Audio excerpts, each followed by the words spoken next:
Umat diundang untuk membaca dari kitab Yesaya pasal 50 ayat 4-7 secara berbalasan. Tuhan Allah telah memberikan kepadaku lidah seorang murid. Setiap pagi ia mempertajam pendengaranku untuk mendengar seperti seorang murid. Dan aku tidak memberontak. Aku memberi punggungku kepada orang-orang yang memukul aku. Aku tidak menyembunyikan mukaku ketika aku dinodai dan diludahi, tetapi Tuhan Allah menolong aku. Sebab itu aku tidak mendapat noda.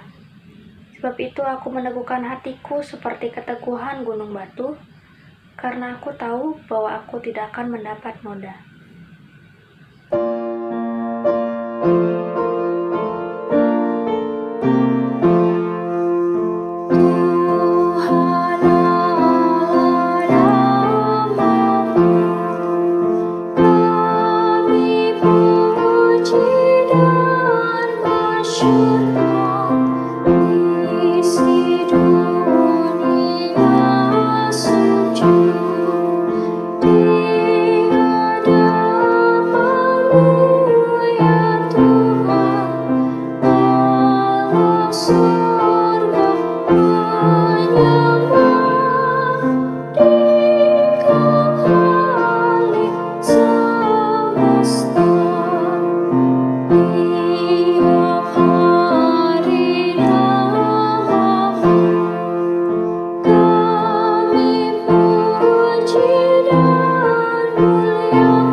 Umat Tuhan, marilah kita dasari kebaktian ini dengan pengakuan bahwa pertolongan kita adalah dalam nama Tuhan yang menjadikan langit dan bumi.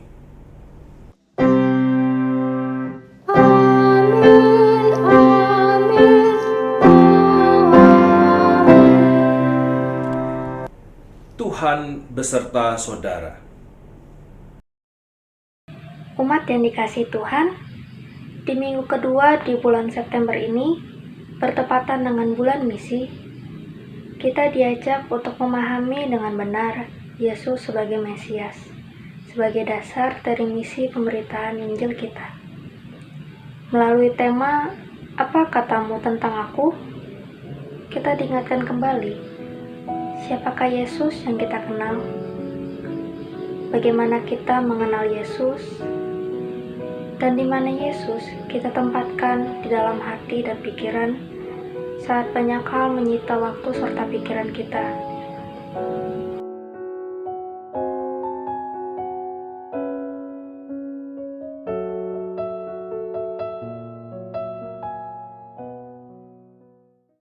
Mari kita berdoa mengakui segala kesalahan kita dan memohon pengampunan dari Tuhan.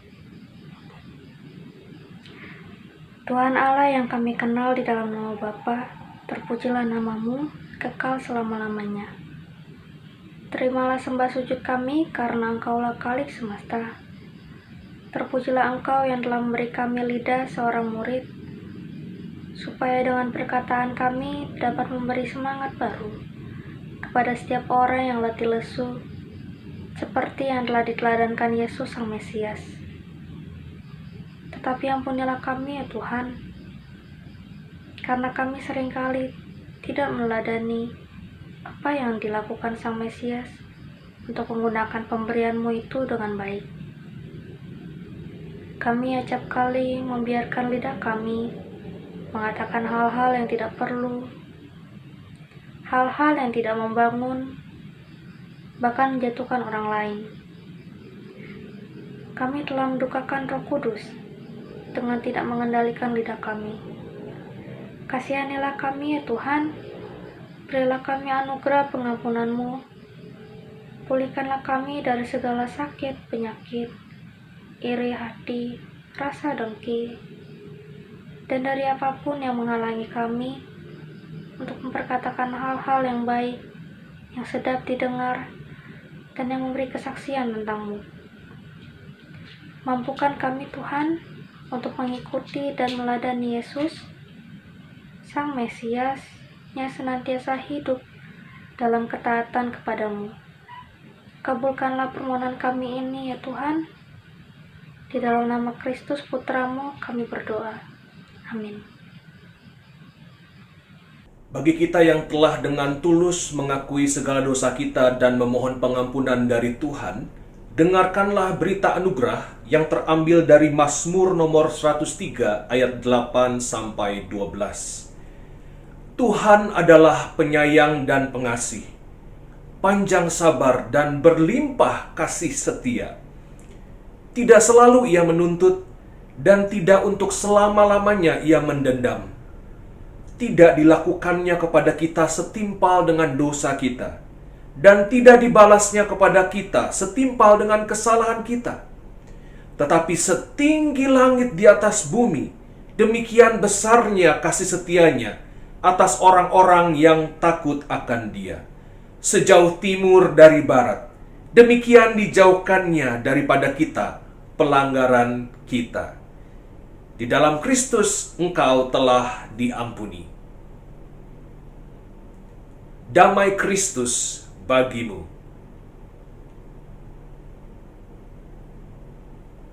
Meski aku tidak layak, tetapi Engkau memanggilku, dan sebagaimana janji-Mu, menyambut dan membasuhku. Ku datang Yesus padamu, Kidung Jemaat 27, baitnya yang pertama dan kelima. Mari kita pujikan bersama.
Bapak Ibu Saudara sekalian, mari kita bersatu di dalam doa.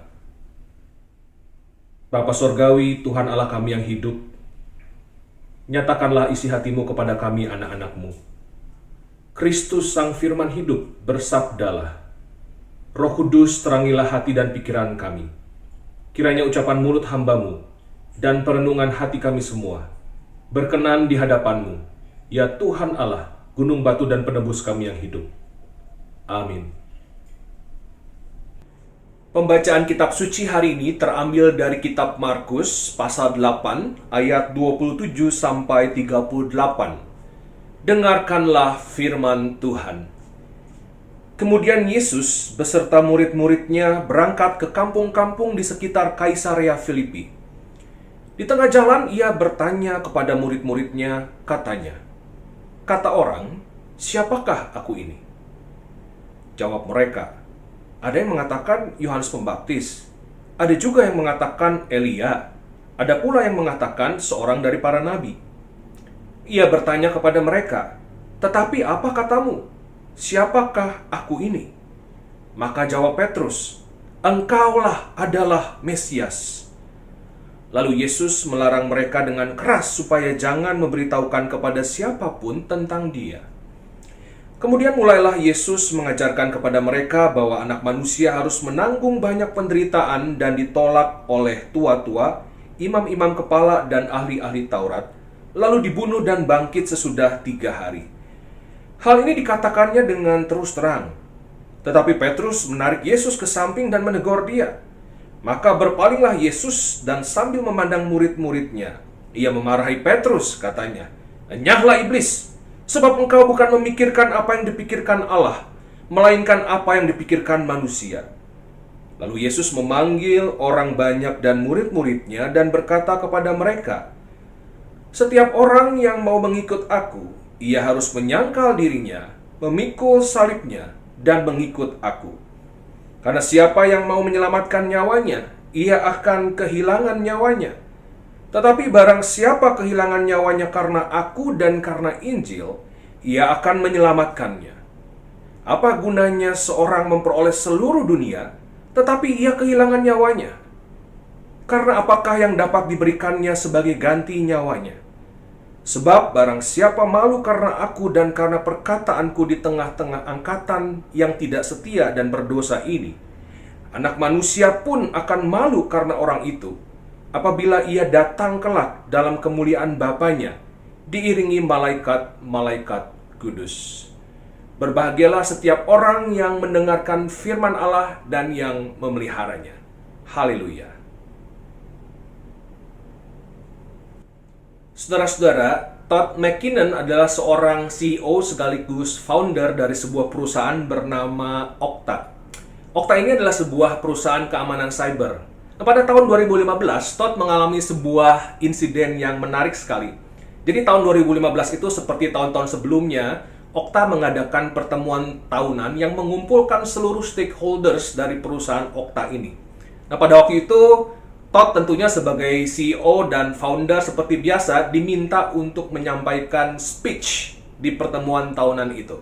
Tibalah Todd di lokasi dari pertemuan itu, lalu ketika mau masuk ke lokasi pertemuan itu, petugas security meminta ID Todd. "Pak, tolong ID-nya." "Mana ID-nya?" Waduh, Todd kebingungan karena panitia tidak memberikan kepada dia ID card. Karena panitia berpikir bahwa ya semua orang pasti tahulah kalau Todd ini adalah CEO dan founder dari Okta yang menyelenggarakan pertemuan tersebut. Tapi ternyata petugas keamanan ini tidak mengenali Todd. Sehingga Todd ini berpikir, waduh gawat ini. ID nggak bawa, nggak ada, nggak punya, nggak disiapin oleh panitia. Lalu Todd berkata kepada petugas security, "Pak, tolong deh dicek dulu di daftar tamu. Coba cek, pasti ada nama saya di sana." Lagi-lagi mereka cek, dan ternyata nama Todd pun tidak ada di daftar tamu. Dasar apes, Bapak Ibu Saudara sekalian. Sang CEO, sang founder dari perusahaan Okta yang menyelenggarakan pertemuan tahunan itu tidak boleh masuk oleh petugas security. Untungnya ada seorang panitia yang melihat Todd di depan, lalu mengenali Todd, lalu berkata kepada petugas security, "Pak, tolong ini tuh CEO loh, ini tuh founder dari perusahaan Okta loh." Petugas keamanan pun masih belum percaya. Petugas pengamanan meminta panitia ini untuk membuktikan bahwa ini betul-betul adalah Todd, sang CEO dan sang founder. Nah, Bapak Ibu Saudara sekalian, yang namanya identitas itu memang pasti akan menentukan bagaimana orang lain bersikap terhadap orang tersebut. Kenapa kita menghormati orang tua kita? Sekalipun orang tua kita mungkin pernah menyakiti kita, orang tua kita melakukan kesalahan terhadap kita, bahkan mungkin kesalahan yang besar. Tetapi kenapa kita terus saja menghormati mereka, menyayangi mereka, mengasuh mereka? Kenapa? Ya karena identitas mereka sebagai orang tua kita. Identitas mereka sebagai orang tua kita itu menentukan bagaimana kita bersikap terhadap orang tua kita. Nah, Bapak Ibu Saudara sekalian, di dalam teks Injil hari ini, Yesus membicarakan tentang identitasnya. Yesus bertanya tentang identitasnya. Kepada murid-muridnya, Yesus bertanya, "Menurut kamu, siapakah aku ini?" Apa maksud dari pertanyaan Yesus ini, Bapak Ibu Saudara sekalian? Apakah Yesus sedang mengalami krisis identitas seperti remaja-remaja Ababil yang nggak tahu aku ini siapa ya begitu? Atau pada waktu itu Yesus mengalami amnesia, hilang ingatan sehingga dia tahu dia nggak paham aku ini siapa ya? Tolong kasih tahu aku ini siapa? Apakah itu yang dimaksud Yesus? Tentu bukan, Bapak Ibu Saudara sekalian. Ini seperti sepasang kekasih yang sedang bertengkar. Perempuan dan laki-lakinya bertengkar. Kenapa? Karena sang perempuan merasa ini laki-laki kok sibuk banget kerja dari pagi siang malam, dari minggu ke minggu lagi, nggak ada breaknya dan nggak ada waktu buat si perempuan ini. Si perempuan ini merasa, aduh, kok ini kekasihku ini bilangnya kekasih tapi kok nggak spend waktu buat aku ya? Katanya aku ini berharga, bernilai. Lalu mereka bertengkar lah. Nah, di tengah pertengkaran itu si perempuan bertanya kepada si lelaki ini, aku ini siapa sih? Nah, Bapak Ibu Saudara, di dalam konteks seperti itu, apa maksud sang perempuan? Apakah dia amnesia? Tentu tidak, Bapak Ibu Saudara. Yang si perempuan maksud adalah, apa sih pentingnya aku buatmu? Aku ini siapa? Dalam relasinya denganmu. Aku ini kamu anggap apa? Sepenting apa aku ini buatmu?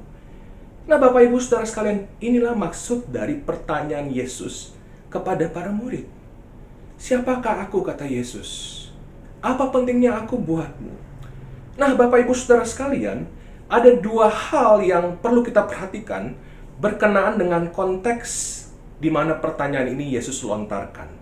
Yang pertama, Bapak Ibu Saudara sekalian, pertanyaan siapakah aku kepada para muridnya, ini adalah pertanyaan kelanjutan dari pertanyaan sebelumnya. Kalau kita baca beberapa ayat sebelumnya, Yesus sudah bertanya terlebih dahulu kepada murid-muridnya, kata orang, siapa aku ini? Itu pertanyaan Yesus sebelumnya. Kata orang, siapa aku ini? Nah, Bapak Ibu Saudara sekalian, rupanya Yesus ini tidak mau para murid itu mengenalinya hanya berdasarkan kata orang. Tidak mau, Bapak Ibu Saudara sekalian. Kalau ada orang bertanya kepada saya, Pak Andreas, itu si Bapak A itu gimana sih sikapnya? Lalu saya bilang, kata orang sih orangnya ya murah hati ya, dia baik hati, dia suka menolong, rajin menabung juga loh. Kalau saya bilang seperti itu kata orang, itu artinya saya tidak mengenal Bapak A secara pribadi. Saya tidak punya pengalaman bersama Bapak A. Sehingga saya cuma bisa bilang kata orang. Nah, Bapak Ibu Saudara sekalian, sebagian orang Kristen beriman kepada Yesus itu berdasarkan kata orang, Bapak Ibu Saudara. Ya, kata pendeta sih ya, Yesus itu gembala yang baik. Ya kata pendeta sih ya. Atau kata si pengkhotbah ini dan itu di media sosial, kalau Yesus itu akan memberikan kelegaan kepada orang-orang yang datang kepadanya membawa segala keluh kesah, ya kata orang. Atau kata orang, kata banyak orang Kristen, ya sebagai orang Kristen kita harus mengakui Yesus itu sebagai Tuhan dan Juru Selamat, kata orang. Tapi Yesus bertanya kepada saudara dan saya, apa katamu? Bukan kata orang. Apa katamu? Siapa aku ini? Nah, konteks yang kedua yang perlu kita perhatikan dari pertanyaan ini, Bapak Ibu Saudara. Pertanyaan ini Yesus tanyakan di daerah Kaisarea Filipi. Nah, ini menarik sekali Bapak Ibu. Kalau kita ikuti kisah ini, sebelumnya sebetulnya Yesus baru saja melakukan mujizat di Betsaida. Ada orang buta yang dicelupkan oleh Yesus di sana. Nah, pertanyaannya kenapa Yesus tidak menanyakan pertanyaan siapakah aku di Betsaida? Ketika Yesus baru saja mencelupkan orang buta itu kan satu peristiwa yang wow ya, Bapak Ibu Saudara sekalian. Ada orang yang buta tiba-tiba bisa melihat. Lalu kenapa Yesus tidak bertanya di situ, di tengah-tengah mujizat itu, hei murid-murid, katamu siapa aku ini? Aku baru melakukan mujizat loh. Yesus tidak menanyakan di Betsaida, tapi Yesus bertanya di tengah perjalanan di Kaisarea Filipi. Ketika ya mereka lagi jalan aja, tidak ada sebuah peristiwa yang wow, Bapak Ibu Saudara sekalian. Nah, Bapak Ibu Saudara sekalian, Kaisarea Filipi ini dulunya bernama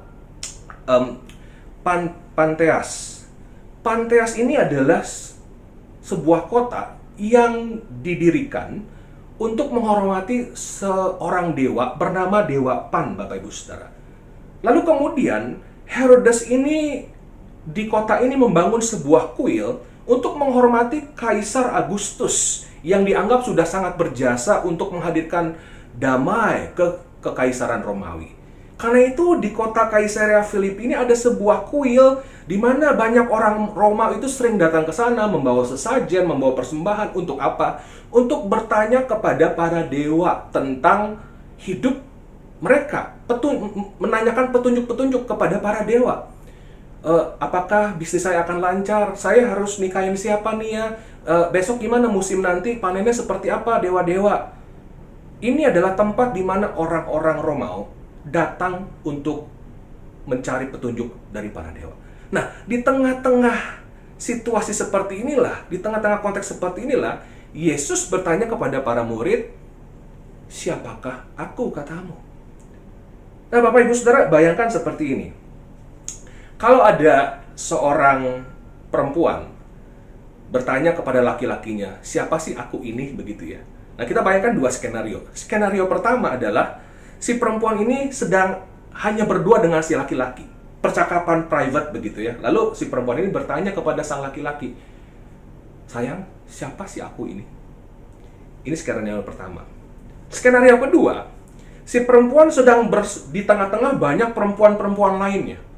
Perempuan-perempuan high quality begitu ya, high quality jomblo katakanlah begitu.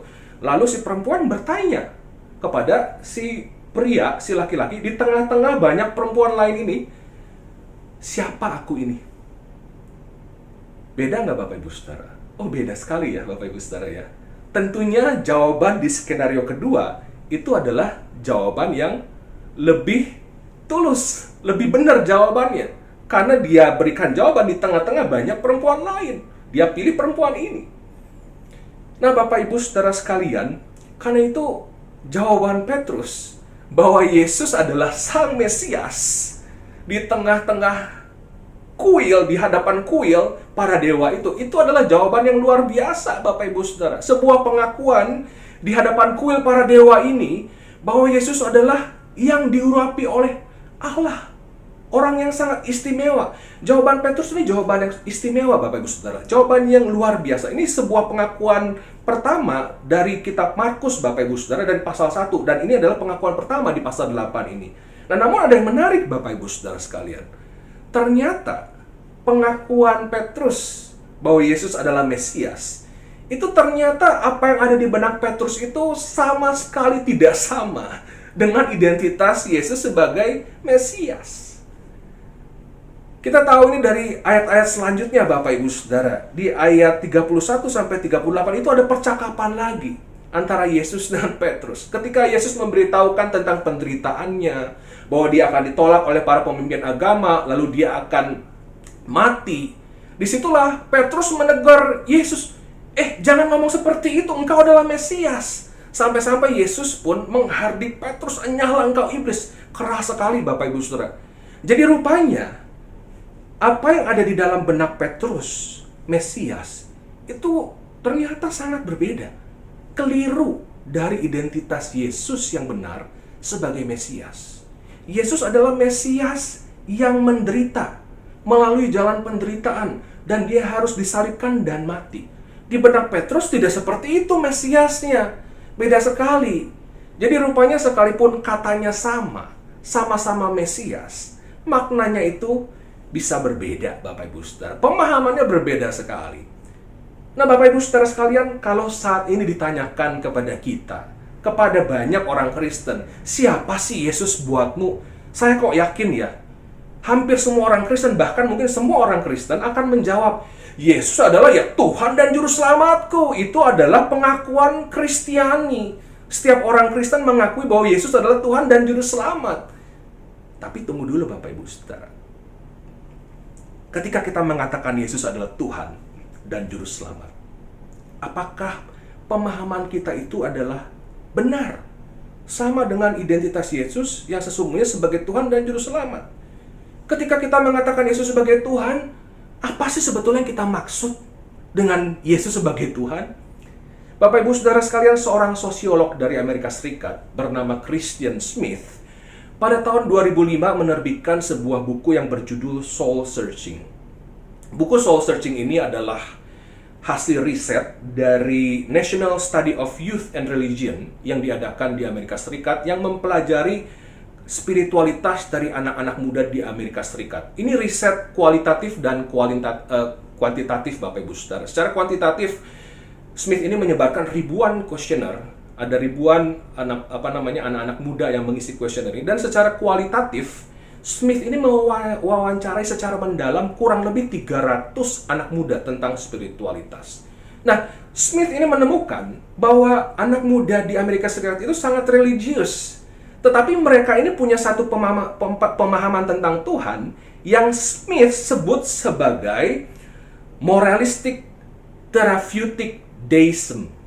Deisme therapeutic moralistik. Apa itu maksudnya, Bapak Ibu Saudara? Ini adalah sebuah pemahaman tentang Tuhan yang ada 5 cirinya, kata Smith. Cirinya adalah, yang pertama, Tuhan itu dipercaya mencipta, mengatur, dan mengawasi kehidupan manusia.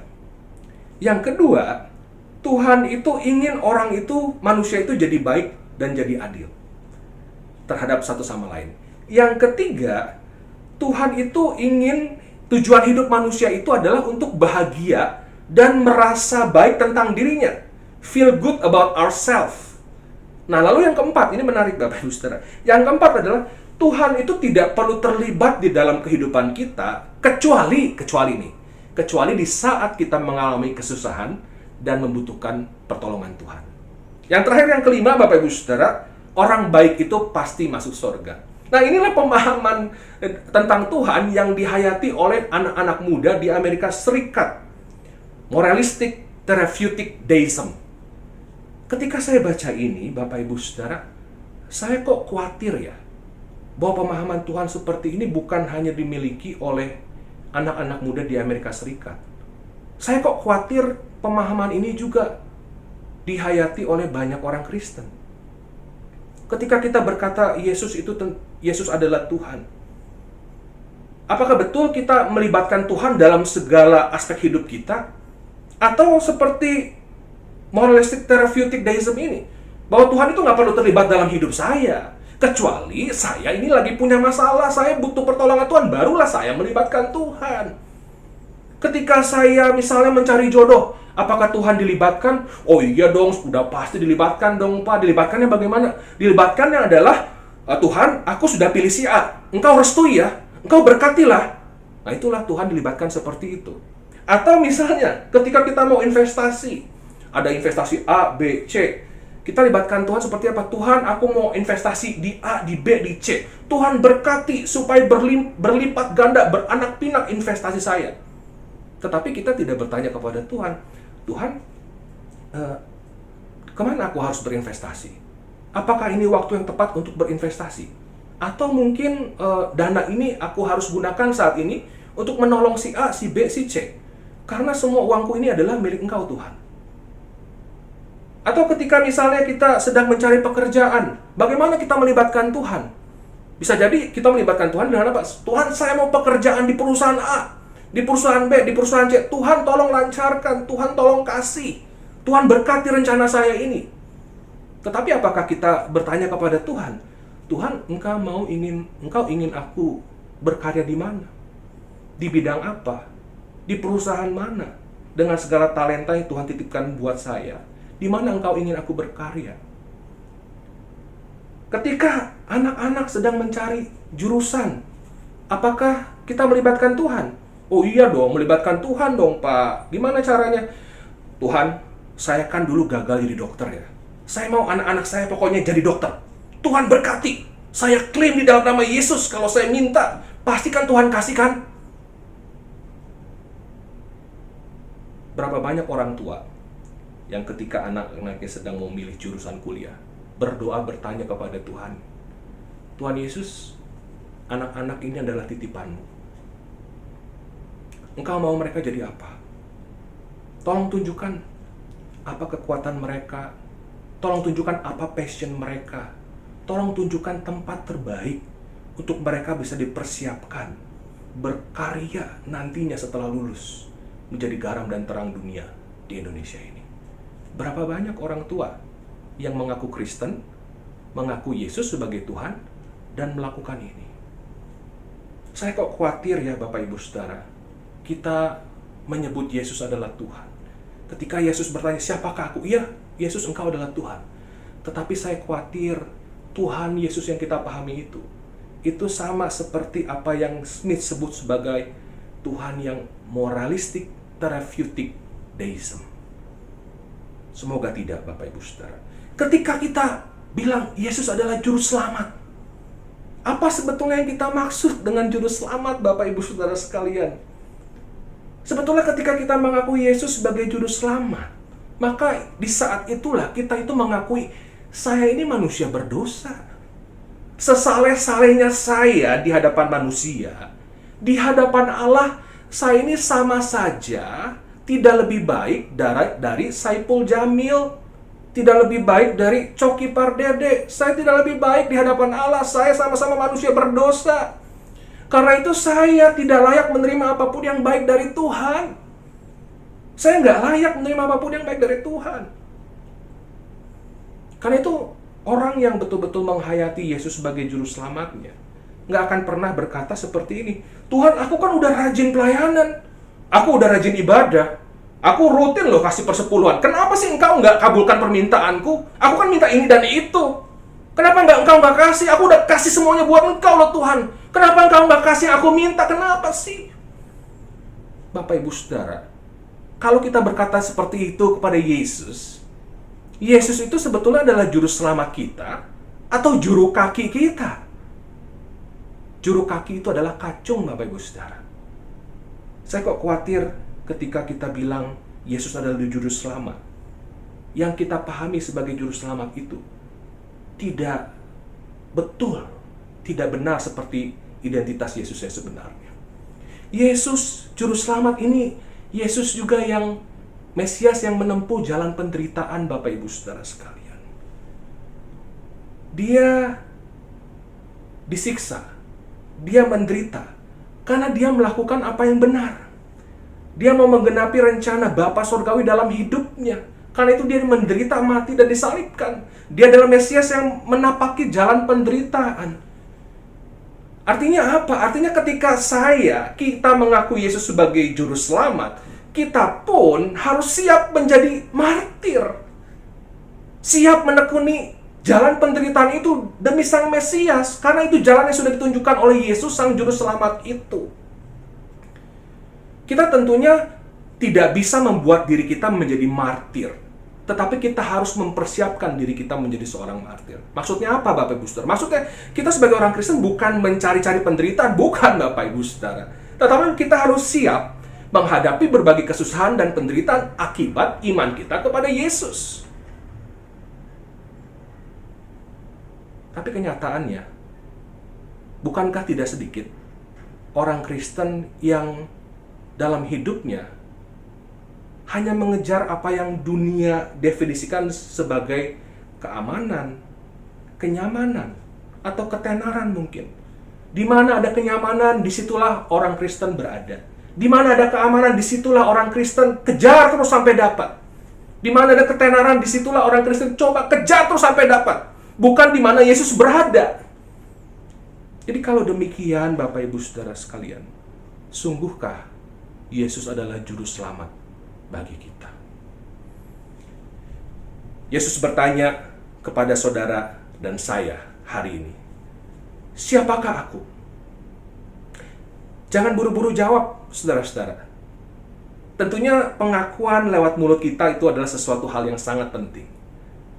Tetapi apa gunanya pengakuan kalau tidak ada pembuktian dalam hidup kita? Karena itu hendaklah biar hidup kita menjadi bukti dari pengakuan kita bahwa Yesus adalah Sang Mesias. Dia adalah Tuhan dan Juru Selamat.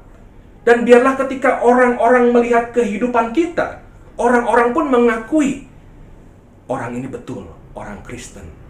Dia adalah pengikut Yesus, Sang Mesias. Kiranya Tuhan menolong kita semua. Amin.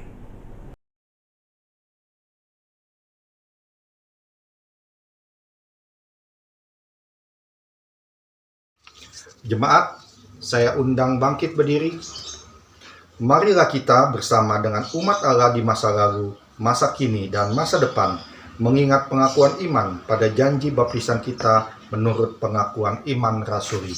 Aku percaya kepada Allah, Bapa yang Maha Kuasa, Khalid langit dan bumi, dan kepada Yesus Kristus, anaknya yang tunggal Tuhan kita, yang dikandung dari Roh Kudus, lahir dari anak darah Maria, yang menderita sengsara di bawah pemerintahan Pontius Pilatus, disalibkan, mati dan dikuburkan, turun ke dalam kerajaan maut. Pada hari yang ketiga, bangkit pula di antara orang mati, naik ke surga, duduk di sebelah kanan Allah, Bapa yang Maha Kuasa, dan dari sana ia akan datang untuk menghakimi orang yang hidup dan yang mati. Aku percaya kepada Roh Kudus, gereja yang kudus dan am, persekutuan orang kudus, pengampunan dosa, kebangkitan orang mati, dan hidup yang kekal. Silakan duduk.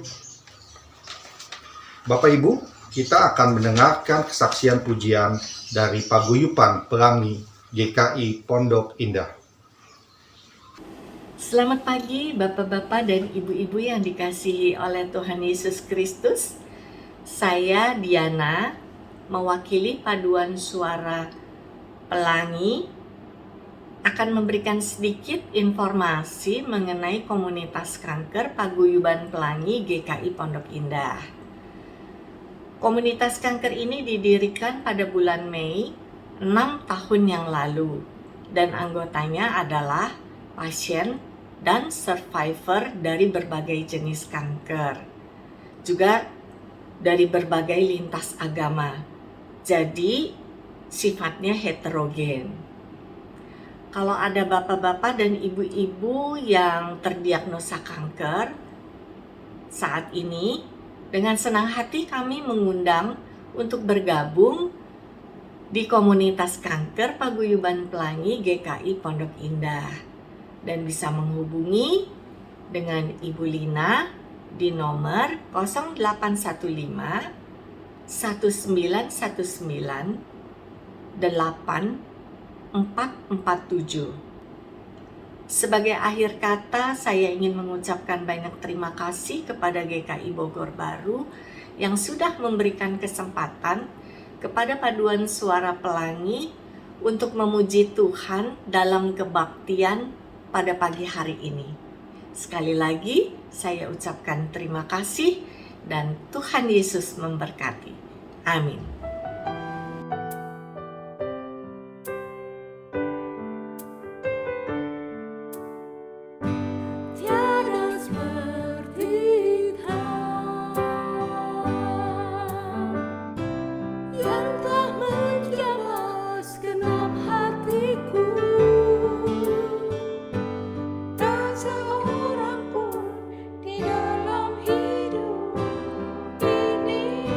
Seperti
Bapak Ibu Saudara sekalian, mari kita bersatu di dalam doa.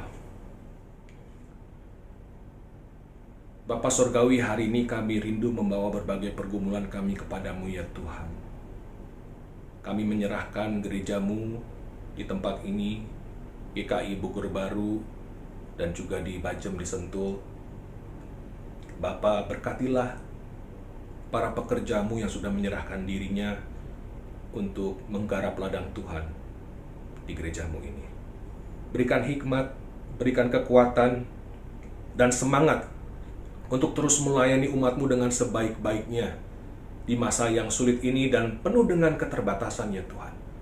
Jangan biarkan semangat mereka kendor ya Bapa, tetapi biar kiranya hati mereka terus bergairah, menyala-nyala untuk bisa memberikan yang terbaik buat Tuhan, sehingga GKI Bogor Baru ini bisa menjadi berkat bukan hanya untuk lingkungan sekitarnya, tetapi juga untuk kota Bogor, bahkan untuk Indonesia. Kami berdoa menyerahkan ya Tuhan, anggota jemaat ataupun simpatisan yang sedang sakit, entah itu mungkin ada yang sedang terpapar COVID, ataupun ada sakit lainnya, atau bahkan mungkin sakit menahun. Bapa, kami berseru kepadamu memohon pemulihan daripada Engkau. Tuhan juga berikan kesabaran, berikan juga iman pada saudara-saudara kami yang sedang sakit untuk terus berpengharapan di dalam Engkau ya Bapa, menanti-nantikan pemulihan yang daripadamu. Dan biar kiranya di tengah sakit penyakitnya pun ya Bapa, Engkau bentuk mereka untuk menjadi semakin serupa dengan Kristus, dan bahkan bisa menjadi saksi Kristus di tengah sakit penyakit yang sedang mereka alami ya Bapa. Kami juga berdoa menyerahkan untuk kami mungkin yang sedang mencari pekerjaan di tengah pandemi. Kau tahu betapa sulitnya ya Tuhan situasi sekarang. Anugerahkanlah iman kepada kami, kesabaran, dan juga ketekunan untuk bisa terus mengupayakan apa yang masih bisa kami upayakan Bapa, dan terus memohon pertolongan-Mu untuk hal-hal yang di luar kendali kami. Bapa Surgawi, kami juga mengingat bangsa dan negara kami. Di tengah situasi pandemi, kami bersyukur kalau situasi COVID semakin terkendali, tetapi kami juga terus memohon kepadamu supaya pemerintah dan seluruh masyarakat tidak lalai dan tidak lengah, tidak jumawa juga ya Bapa. Di tengah PPKM yang sudah mulai dilonggarkan, kami berdoa ya Tuhan, supaya masyarakat terus disiplin menerapkan protokol kesehatan. Kami sungguh berdoa supaya tidak ada gelombang berikutnya ya Bapa. Kami berdoa Tuhan berikan hikmat kepada kami untuk betul-betul mengambil bagian di tengah masyarakat ya Tuhan, untuk menjadi teladan yang baik di dalam kami memperjuangkan kehidupan satu sama lain ya Bapa. Kami juga berdoa ya Tuhan untuk daerah-daerah yang masih mengalami kenaikan kasus COVID, khususnya di Aceh dan di Papua. Kami berdoa kiranya Tuhan yang tolong pemerintah untuk memperhatikan secara khusus kedua daerah ini. Tuhan lindungi para tenaga kesehatan di sana. Tuhan topang sistem kesehatan di sana ya Bapa. Tuhan berkenan sembuhkan para pasien yang saat ini sedang dalam keadaan kritis. Kami juga berdoa ya Tuhan menyerahkan situasi dunia ini ke dalam tangan-Mu ya Bapa. Secara khusus kami mau mengingat situasi di Afghanistan, di mana situasi di sana sangat tidak menentu, sangat mencekam, dan banyak jiwa yang terancam saat ini ya Bapa. Sungguh sebagai manusia begitu terbatas yang bisa kami lakukan ya Bapa. Tetapi kami mau terus melakukan apa yang masih bisa kami lakukan, yaitu berdoa, memohon supaya Tuhan menunjukkan belas kasihan-Mu kepada Afghanistan, kepada warga Afghanistan, baik mereka yang mulai melarikan diri ke negara-negara lain menjadi pengungsi. Tuhan lindungi mereka ya Tuhan. Mungkin ada ibu-ibu yang sedang mengandung, ada anak-anak kecil yang kehilangan orang tua juga. Bapa Surgawi, kami sungguh memohon belas kasihan-Mu ya Bapa, dan kiranya Engkau juga yang lembutkan hati orang-orang di sana yang terus berupaya untuk melakukan kekerasan demi kekerasan ya Tuhan. Biar kiranya damai sejahtera-Mu turun atas Afghanistan ya Bapa. Pada akhirnya ya Bapa, kami juga menyerahkan diri kami masing-masing ke dalam tangan Tuhan di minggu yang baru ini. Kiranya Tuhan yang menolong kami untuk betul-betul menghidupi pengakuan kami bahwa Yesus adalah Tuhan dan Juru Selamat kami. Di dalam setiap peran yang masih Tuhan titipkan kepada kami ya Bapa, biar kiranya hidup kami membuktikan pengakuan kami bahwa Yesus adalah Sang Mesias, Tuhan yang hidup. Terima kasih Bapa Surgawi. Kami memohon semua ini di dalam nama Yesus, Tuhan dan Juru Selamat kami yang hidup, yang sudah mengajarkan kami berdoa. Bapa kami yang ada di sorga, dikuduskanlah nama-Mu, datanglah kerajaan-Mu. Jadilah kehendak-Mu di bumi seperti di sorga. Berikanlah kami pada hari ini makanan kami yang secukupnya. Dan ampunilah kesalahan kami, seperti kami juga mengampuni orang yang bersalah kepada kami. Dan janganlah membawa kami ke dalam pencobaan, tetapi lepaskanlah kami daripada yang jahat. Karena Engkau yang punya kerajaan, dan kuasa, dan kemuliaan, sampai selama-lamanya. Amin. Jemaat yang terkasih, dengarlah firman Tuhan yang diambil dari Lukas 21 ayat 1-4 sebagai dasar persembahan kita. Ketika Yesus mengangkat mukanya, ia melihat orang-orang kaya memasukkan persembahan mereka ke dalam peti persembahan. Ia melihat juga seorang janda miskin memasukkan 2 peser ke dalam peti itu. Lalu ia berkata, "Aku berkata kepadamu, sesungguhnya janda miskin ini memberi lebih banyak daripada semua orang itu. Sebab mereka semua memberi persembahannya dari kelimpahannya. Tetapi janda ini memberi dari kekurangannya, bahkan ia memberi seluruh nafkahnya." Persembahan dapat diberikan dengan 3 cara seperti tayangan berikut ini.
Mari Bapak Ibu, saudara-saudara, kita bawa persembahan ini kepada Tuhan.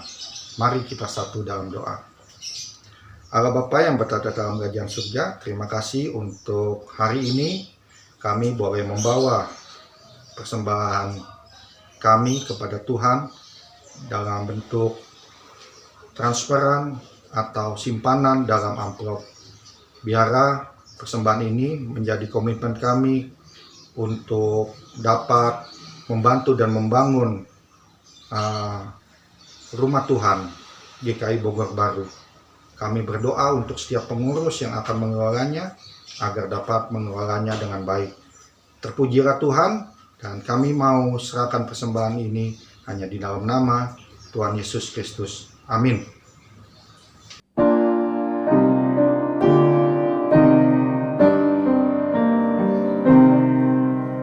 Yesus Mesias, Israel, Yesus Engkau Immanuel, Yesus harapan dunia.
arahkanlah hatimu kepada Tuhan.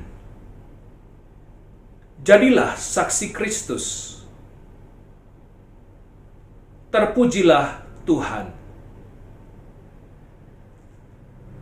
Tuhan memberkati engkau dan melindungi engkau. Tuhan menyinari engkau dengan wajah-Nya dan memberi engkau kasih karunia. Tuhan menghadapkan wajah-Nya kepadamu dan memberi engkau damai sejahtera, di dalam nama Bapa dan Anak dan Roh Kudus.